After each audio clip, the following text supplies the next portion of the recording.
ఫోకస్లో 3 పాయింట్లు చాలా important. Number 1, మీరు నిద్ర లేవగానే ఫస్ట్ 90 మినిట్స్లో మీ బ్రెయిన్ చాలా షార్ప్గా ఉంటుంది. సో మీ లైఫ్లో ఉన్న కాంప్లెక్స్ డెసిషన్స్ అన్నీ ఫస్ట్ 90 మినిట్స్లో తీయటానికి ట్రై చేయండి. So keep prioritising your toughest decisions or most important decisions in first 90 minutes. Number 2, ఎప్పుడు కూడా మల్టీ టాస్కింగ్ చేయటం వద్దు. 1 tab at a time.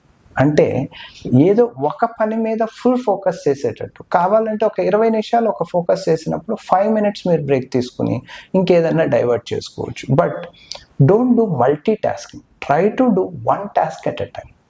Number 3, నేను ఇందాక చెప్పినట్టు ఫోకస్ రిచువల్స్ని కంప్లీట్గా ఫాలో అవుతూ ఉండాలి.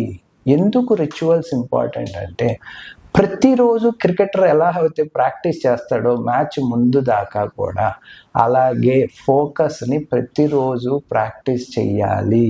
మీ ఎబిలిటీ టు ఫోకస్ అనే దాన్ని ప్రతిరోజు ఇంప్రూవ్ చేసుకోవటానికి ట్రై చేయాలి. So don't skip the rituals.